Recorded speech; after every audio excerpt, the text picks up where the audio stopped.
Cześć! Zapraszam Was na film, na przegląd po urządzeniach drukujących natychmiastowo. Ja się nazywam Instaksiara, a to jest kanał o fotografii natychmiastowej. Zastanawiacie się czasami, czy lepiej wybrać aparat, drukarkę, a może urządzenie hybrydowe, które pozwoli Wam na wydrukowanie zdjęć w białych ramkach. Postaram się pokrótce opisać każdy z tych produktów, bo są to jednak osobne, wyjątkowe rzeczy i różnią się zdecydowanie od siebie, więc żebyście mogli sami wybrać to, co jest dla Was najlepsze, zapraszam Was na film. Skupiam się na produktach marki Fujifilm, czyli na Instaxach, bo tak je nazywam. Na rynku jest bardzo wielu producentów urządzeń, bo poza Fujifilm urządzenia do druku natychmiastowego oferuje Canon, Kodak, Agfa, Lomography, Polaroid, Mint, nawet Xiaomi, więc wybór jest ogromny.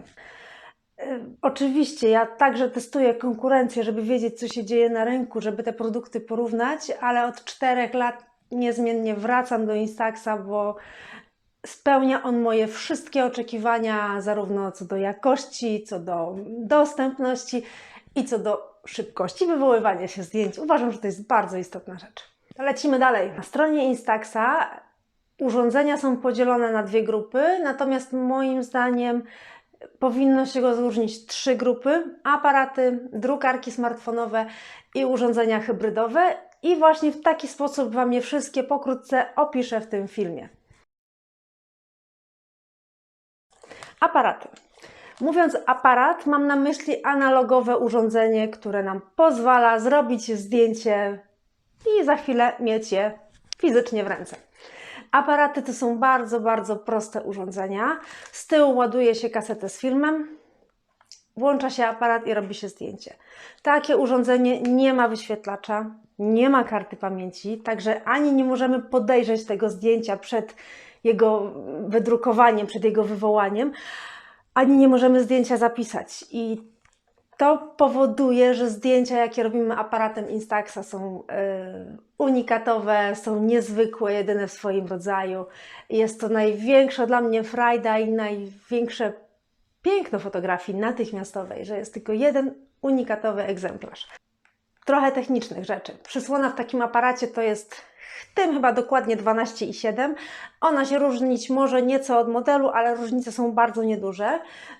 Ogniskowa, tutaj mamy 60 mm, czyli jest to stało ogniskowy aparat, także nie ma zoomu. Zoom macie w nogach. Nie da się przybliżyć czegoś, a nie oddalić, tak jak możemy to zrobić smartfonem bądź aparatem cyfrowym z obiektywem zmiennoogniskowym.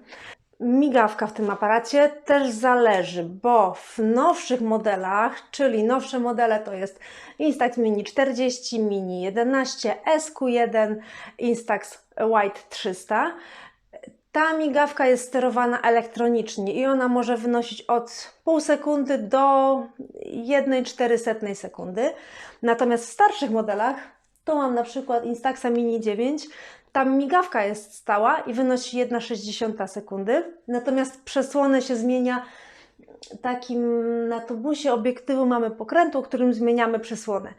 Wśród analogowych Instaxów możemy wyróżnić takie bardzo proste modele jak ten, czyli włączam i robię zdjęcie i to jest wszystko, co mogę zrobić z tym aparatem. I nieco bardziej zaawansowane modele, jak na przykład Mini 70, Mini 90 Neo SQ6, gdzie mogę wybrać jakiś tryb. Jest to tryb krajobraz, makro, dzieci. Niektóre te zaawansowane mają gniazdo, statywu oraz samowyzwalacz. W tych nieco bardziej zaawansowanych aparatach możecie jeszcze wyłączyć lampę błyskową. Natomiast te najprostsze to jest tak zwany point and shoot, czyli włącz i zrób zdjęcie.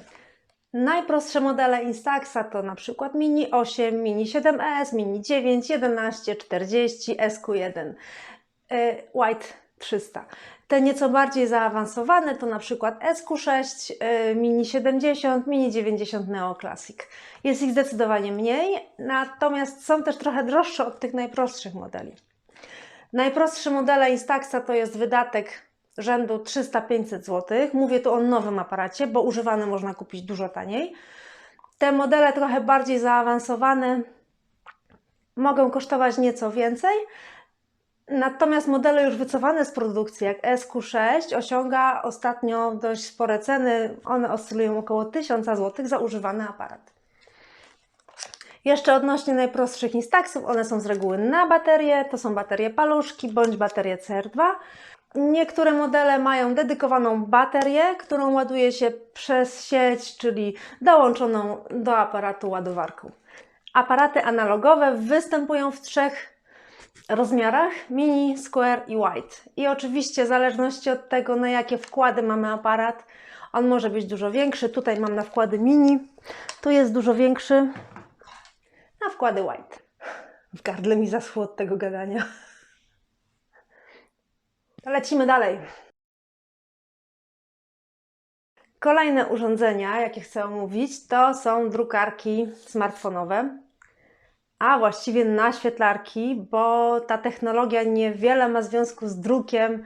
Przynajmniej jak sobie wygooglacie w Wikipedii, na czym polega druk, to jest troszkę inna technologia. Mianowicie takie urządzenie, gdzie się z tyłu montuje materiał światłoczuły, on jest naświetlany i znowu wychodzi nam, jest wyciskany przez rolki, chemia się rozlewa i powstaje nam zdjęcie. Takie urządzenie nie ma wyświetlacza, nie ma karty pamięci, bo bazuje na naszym smartfonie. Żeby korzystać z takiej drukarki naświetlarki, musimy pobrać odpowiednią aplikację. A aplikacje są dedykowane do każdego urządzenia. Od zeszłego roku, od 2022, możemy używać już drukarek naświetlarek w 3 instaxowych rozmiarach, a więc mini, square i wide. Ja tutaj mam przed sobą drukarkę square. Jest do niej dedykowana aplikacja. Aplikacje w ogóle instaxowe są bardzo intuicyjne. One nie wymagają właściwie żadnego komentarza, żadnych umiejętności. Wchodzisz, wybierasz, co chcesz zrobić, a wybór jest przeogromny. Drukarki ładujemy przez USB. Tu jest ładnie ukryte gniazdo wejścia ładowarki. Ładują się około 3 godziny i są gotowe do użycia natychmiast. Aplikacja, poza tym, że nam drukuje zdjęcia i pozwala na zabawę z taką naświetlarką, pokazuje również, ile jeszcze zostało nam baterii oraz ile zdjęć zostało we wkładzie, ile możemy jeszcze wydrukować, naświetlić.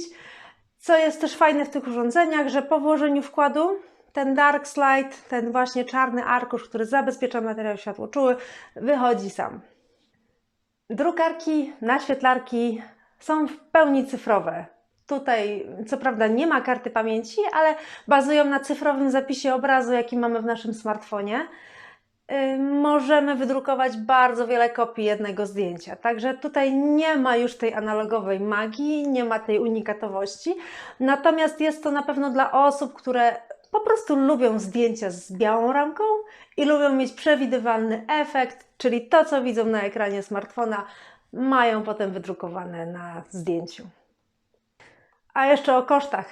Takie urządzenie nowe kosztuje 500 do 700 zł. Też zależy od modelu, od wielkości, no i od tego, czy to jest super nowość, tak jak właśnie drukarka Square, czy troszkę starsze urządzenia jak Mini Link bądź Mini Link 2. Wiecie co? Jest taka piękna pogoda, a ja siedzę zamknięta w 4 ścianach i gadam. To lecimy dalej.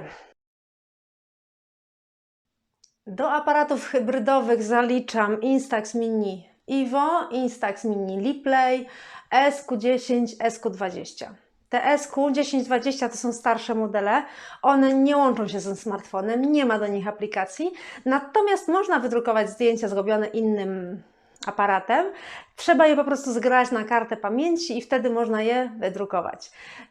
Te najnowsze już mają dedykowaną aplikację, która się nam łączy właśnie z urządzeniem i też pozwala nam na wydruk zdjęć. Zarówno sama aplikacja ma dużo różnych bajerów, bym powiedziała, czyli aplikacja pozwala nam na przybliżenie, oddalenie, na zmianę koloru i tak dalej. Jest nam znowu bardzo dużo opcji. A na przykład w tym aparacie, w Instax Mini Evo, jest zaszytych 10 różnych filtrów obiektywu i 10 różnych filtrów filmu. Także możemy mieć 100 różnych kombinacji i powiem Wam, że zabawa tym jest mega fajna. Pamiętam pierwszy dzień, jak go dostałam do ręki i naładowałam. Ładuje się go z sieci 3 godziny około. No i ja potem tak długo chodziłam z tym aparatem, robiłam zdjęcie i bawiłam się, że ja wyładowałam całą baterię. Także zabawa jest mega fajna, frajda jest niesamowita. Jedyne, czego mi w nim brakuje, to analogowości. No ale jest to urządzenie 100% cyfrowe. Tu jest matryca, na której cyfrowo zapisuje się zdjęcie, które jest przechowywane potem na karcie pamięci, bądź we wbudowanej pamięci aparatu, która jest dość niewielka, więc warto tutaj dołożyć kartę pamięci, żeby więcej zdjęć można było zapisać na urządzeniu. Fotografia aparatem hybrydowym jest najbliższa fotografowaniu smartfonem. Po pierwsze mamy wyświetlacz, na którym widać, co robimy. Po drugie, możemy korzystać z samowyzwalacza, który też jest często istotny. Ten aparat ma nawet gniazdo do wkręcenia statywu, więc również możemy robić zdjęcia sobie z daleka, z odległości, ze znajomymi. Cena. Takie urządzenie jest najdroższym z Instaxów, bo kosztuje 600 do 900 zł. Mówię o nowym sprzęcie. No ale też nie ma się co dziwić, ma najwięcej funkcji, najwięcej może i jest to bardzo zaawansowana technicznie rzecz. A przy okazji bardzo ładna. Podsumowując, jeżeli chcecie coś analogowego, lubicie rzeczy niepowtarzalne z klimatem, wybierzcie aparat natychmiastowy. Jeśli natomiast interesuje Was fotografia cyfrowa z natychmiastowym wydrukiem, wybierzcie aparat hybrydowy. A jeżeli chodzi tylko o drukowanie zdjęć z charakterystyczną białą ramką, drukarka będzie najlepszym wyborem dla Was. Jeżeli macie jakieś pytania, to piszcie w komentarzach. Wasza łapka w górę albo subskrypcja ogromnie mnie ucieszy, a Was nie ominie nic nowego. I zapraszam na kolejne filmy. A teraz sprawdzę, czy to się nagrało. Tradycyjnie na koniec odcinka pamiątkowe zdjęcie. Używam dzisiaj Mini 40 bez trybu selfie. Bo tak wolę.